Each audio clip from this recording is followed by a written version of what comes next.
Hello everyone, and welcome back to the Backlog Bunker. We have a lot to talk about this week, partially because I wasn't here last week. Starting off with Pokemon, I did finally beat Pokemon Y, and it was, uneventful. Given that X was the Pokemon game that I had played for the most amount of time across all of my life, really, I'm pretty well acquainted with the Kalos Elite Four, so I wasn't really surprised going into them. Really, the only trouble that I came across was that my levels were pretty low, so I was struggling with a lot of OHKOs against Elite Four. But then the only reason I was struggling with levels was because I had turned the EXP share off after the 7th or 8th gym.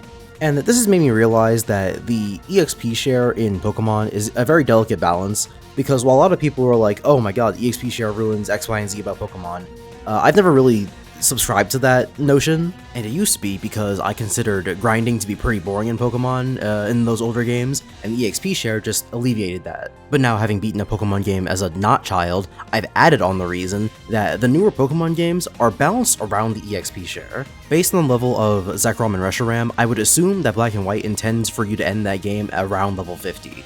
But I only ended up at that level due to a lot of grinding that I did in my own time. With Pokemon Y, on the other hand, they expect you to end that game around 65-ish, and I only ended up there after playing the game mostly with EXP share on, only ever turning it off at the very, very end.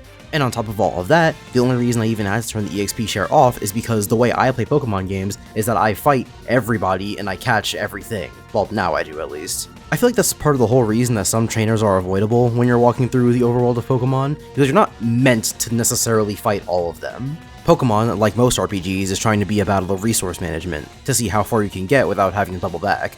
The difference is that in Pokemon you have a Pokemon Center, and Pokemon Centers are free. Point being, if you play through a Pokemon game relatively normally, the EXP share doesn't make a whole big difference, at least in the games that I've played, the 3DS ones. I have no idea about Sword and Shield or Scarlet and Violet, which I hear much worse things about. But as far as the 3DS games go, it's pretty tame. If anything, it's kinda necessary. In terms of more Gen 6 stuff, I finally started that alpha playthrough, where I'm gonna try and complete the Pokedex, which I've expanded to now include Gen 7 because why not, really? I just don't plan on replaying Gen 7, because Sun and Moon are long and tedious, and the fucking Rodon Pokedex does not ever stop talking. So I'm just gonna replay Alpha Sapphire. And so now what I'm gonna say next applies to both the Gen 3 remakes and X and Y, because this is a Gen 6 problem. Whoever thought that necessary HMs need to be carried into the Gen 6 games, and they also still can't be deleted, should have been fired and blacklisted from the industry. I just don't get what the thought process was this far into the series. Who thought that this shit was still fun? And not only do they force you to use them, they make it so long every time! Do they have to use both the text that says you use strength and showing the Pokemon that use strength, and then showing a text box that says now you can use strength? Which, naturally, applies to both Rock Smash and Cut, moves that they'll sometimes force you to use multiple times in a row, even though if I manage to do it the first time, you already know that I have Rock Smash or Cut! And then, of course, unlike Surf, and to a certain extent Fly, most HMs aren't even good moves to use. Surf is just a really, really good move, even on physical water attackers, because there just aren't a lot of physical water attacks. But Cut is a move that sucks dick 3 hours into the game, and it sure as shit sucks dick 30 hours into the game. And so, your only recourse is to either ruin your good Pokemon by forcing some of them to have HM moves, or dedicating one of your party slots to an HM slave, neither of which is a very good option. Pokemon Y is not a hard game, as is the case for all Pokemon games, but I almost got swept by Serena's Delphox because my resident water-type user had to be replaced by my HM slave, and obviously they were useless because they were an HM slave. And then, sort of related to HMs, in sticking with my Gen 6 conspiracy, which if you don't remember is my theory that basically X and Y and Omega and Alpha were supposed to kind of be the same thing at some point, it's kind of wild to me just how little Omega Ruby and Alpha Sapphire tried to progress the series, like, at all. I understand that they're remakes of Ruby and Sapphire, but given the actual events of Omega Ruby and Alpha Sapphire, we already aren't doing things one-to-one, so for a game that comes after X and Y, did we have to separate the store and the Pokemon Center again? Did we have to keep the two separate bikes? Did we have to keep HMs? Did we have to limit indoor areas to 8-directional movement? Putting Omega Ruby and Alpha Sapphire and then Sun and Moon next to each other, you would think that Gen 7 was on a completely different fucking console, given how much more effort went into it than either X and Y or Omega and Alpha individually. It's just a little strange, isn't it? In keeping with the general vibe of things I didn't like this week, I played Hades. In fact, I beat Hades. At least, I beat a run of Hades. And unfortunately, not only can I say that I don't really like Hades all that much, but I can now say, having beaten a run, that beating a run only made me like it less. To quickly go through the more general problems the game faces, it's kind of impossible to see anything. In the game's more hectic arenas, it is impossible to see through explosions, dash effects, enemies, fucking boon effects, all of which apply tenfold if you're using the adamant rail, which just makes things even harder to see. In terms of general roguelike stuff, I'm yet again annoyed by the existence of boon rarities. Much like weapon levels and, say, dead cells, it's hard to feel like a lost run is my fault, and I keep getting shitty boons, or I don't get good boons until it's far too late. If you don't get boons that up your attack damage, you might as well just give up, because once you get to the final area of the game, you're gonna be spending way too long trying to kill those poison rats. And then finally, to address the thing I said earlier about having beaten a run making the game worse for me, in the time that it took me to do another real bunker, I've beaten Hades, and I only feel worse for it.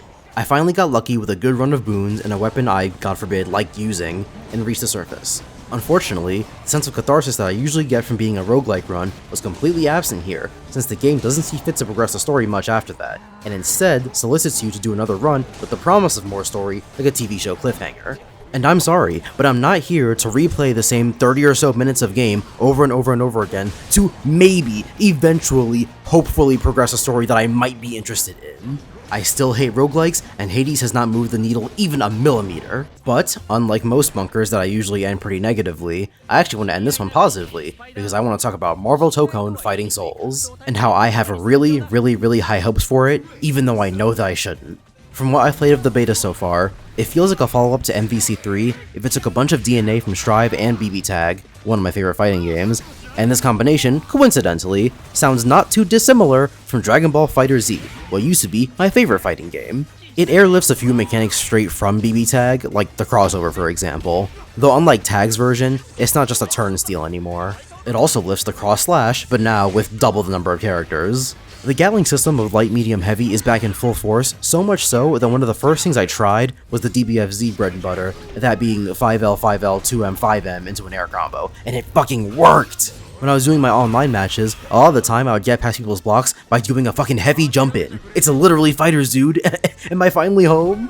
There's really only a few things I didn't like. For one, DBFZ auto combos return in that medium and heavy auto combos will automatically do supers, a mechanic I was well acquainted with by people I assume were children playing the game. And the game really does want you to do auto combos, because unlike in fighters, you don't have to exclusively press the one button to get the auto combo. If you even press a button twice during a normal combo, it will start doing the auto combo. Light auto combos even take a page out of BB Tag by incorporating your teammates into it. Another thing I wasn't a huge fan of is that 4 characters is just kind of too many. It makes assembling a team take way too long, since every character has to load. Then in combat, using directional assist is dependent on which character is in that spot. But, switching characters means your spots can get scrambled up from how you first assembled them. Then when you consider that any of your teammates can be in any of your spots, and a teammate being in a different spot means they have a different assist, that means that across a match, you have 9 different assists that you can use, 12 if you count the character you're already on, and that just feels like a little bit too many, right?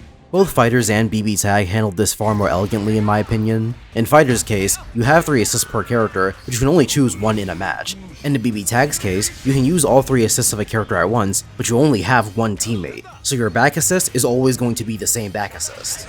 As someone who really likes tag fighters, I just don't love the way Tokon has handled it. And then finally, this might be the biggest problem with the game that I have so far, and that's that the people who said there are too many wall breaks were kinda right. Wall breaking off of every special or throw is kinda ass.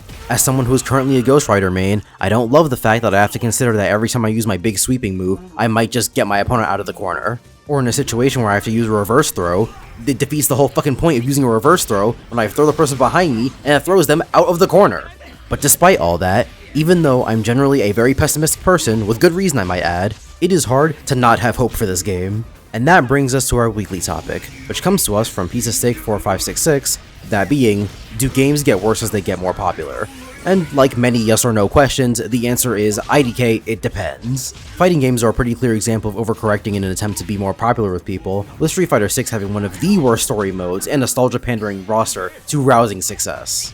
Sonic Frontiers is another example I go to a lot, because they struck that open world iron while it was ice cold and still found success even with the game being unfinished. Hell, for a much more topical example, Metroid Prime 4 seems to be steering away from what people liked about the series in an effort to make it more broadly appealing, and everyone who's a big fan of Metroid seems to fucking hate it. I never in a million years would have ever guessed that I'd ever see an Arlo video as negative as his reaction to Miles. It's like the definition of the monkey's paw curling when people ask for a series to be more popular. However, games being more popular also means they're held to a higher standard and have more reason to be better as they go on. Sakurai is always trying to make the next Smash Bros. Bigger and better than the one previous. The Danganronpa games went from portable shitters on the PSP to a full-fledged PS4 game, and now a remake of one of those PSP games that's a full-fledged PS5 game. Though it's still a visual novel, so not that really means much. XCOM 2 War of the Chosen was an expansion for XCOM 2, which came out after XCOM's biggest popularity booms, and it's the best thing Firaxis has ever made. Sorry, Marvel Midnight Suns. It took 5 Final Fantasy games for them to make a good one, and allegedly, it's not even the best one. The best Metal Gear Solid game is the 3rd, the one that, at the time, Kojima wanted to make the least. The best DMC game is the 5th one, and that's the last one that came out. In conclusion, this is an impossible totality to judge, because for every example confirming it, you can find another example denying it. That's it for this week, get out of here.